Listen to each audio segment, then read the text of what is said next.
What's up, guys? Welcome back to another video. Now today I decided to do another Minecraft video because I thought it was really cool and interesting. Right here behind me I have a time machine. It's a real working time machine. We're gonna travel back to the BC era in Greece, okay? And we're gonna learn about Alexander the Great and how his empire began, okay? Alright. Let's just read the gauge and okay, here we are in Greece. Now, before Alexander the Great, there was his father, King Philip II, okay? This right here is Macedon, okay? It's a small kingdom just north of Greece. And when Philip became king, Macedon was not only, Macedon was not very powerful, okay? And other kingdoms didn't take it seriously, but Philip had a plan. He trained his army to fight better than anyone else. And the soldiers worked together closely and carried long spears. Over time, Macedon became strong. Philip began to expand his kingdom north. Now, over here, he conquered the lands of Thrace, or basically modern Bulgaria. And he con now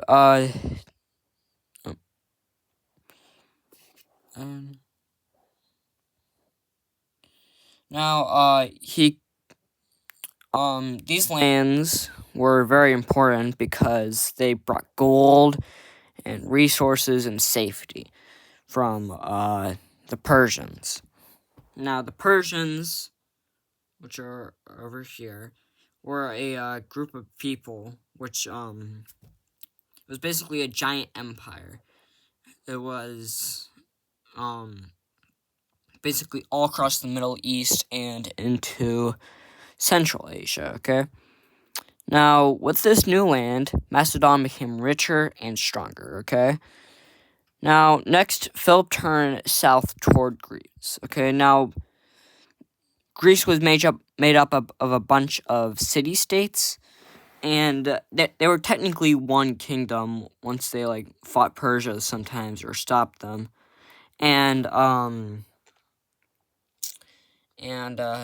But basically they were on their own sometimes. And he decided, hey, nope, we're not going to do that. And so he basically stopped that. And everything was all in well. Now, basically, all this was his, okay? Now, he defeated the powerful Greek cities like Athens and Thebes, okay? And he wanted to,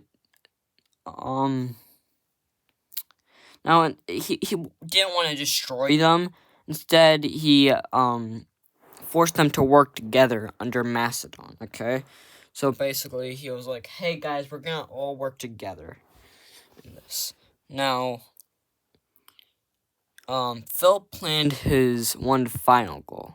He wanted to invade the Persian Empire. But before that, he could do that. Something unexpected happened. In 336 BC, King Philip was killed. His son, Alexander, became king. Now, Alexander was only 20 years old when he became king, and many people thought that he was too young to rule. They were wrong. Now, some Greek city-states tried to rebel, and Alexander acted quickly and showed that he was in charge. And soon, all of Greece, once again, obeyed. And Alexander then decided to continue his father's tree. He would invade Persia. And so, Alexander crossed the sea with his army.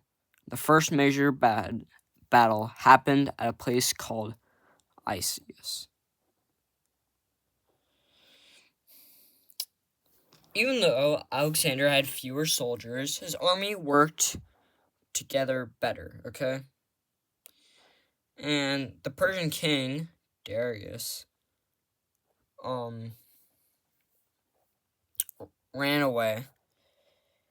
So, and Alexander had won that battle. And then he was like, cool. And then he moved his army south into Egypt. Down over here. Now, I think the video might be ending very soon, in which I will get you into part 2. But, I don't know, usually it forces me to stop recording. But, around here. So, if you enjoyed, tell me, look at part 2. And we're still recording. Never mind. This is a kind of a change. Anyways, now, Alexander, as I said, moved it down south and reached Egypt. In Egypt, well, it didn't fight. Instead, the people welcomed Alexander and made him their ruler. And while in Egypt, Alexander found a new city by the sea. He named it Alexandria. And this city would become very important in the future. So right now, wrong flag.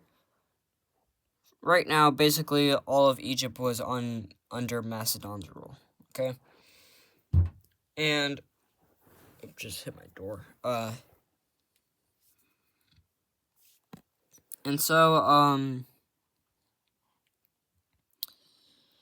Alexander then turned back toward Persia. And after this, the Persian Empire fell apart. And now he ruled a big chunk of it. All the way up here.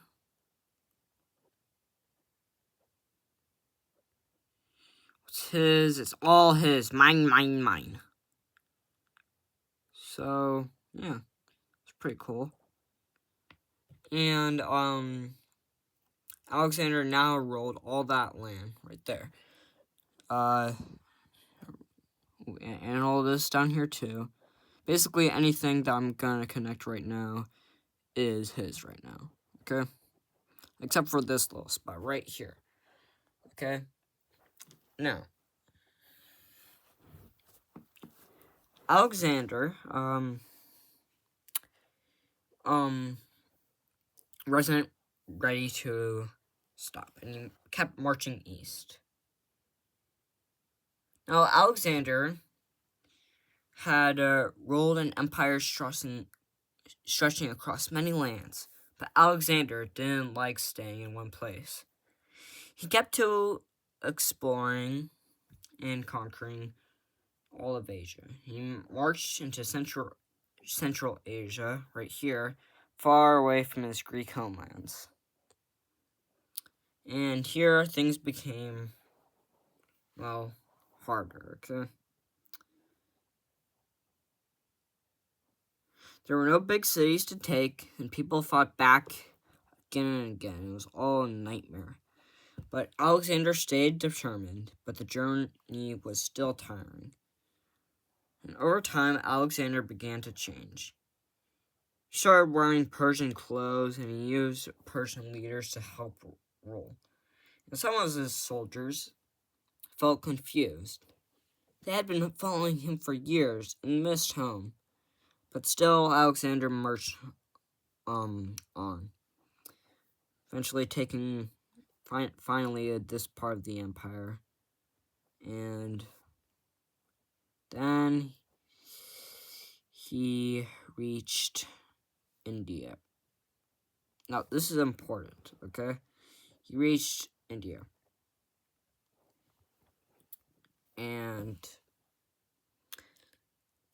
well, this was the farthest any Greek army had ever gone. And the weather was hot. The fighting was difficult. And Alexander, one one last battle.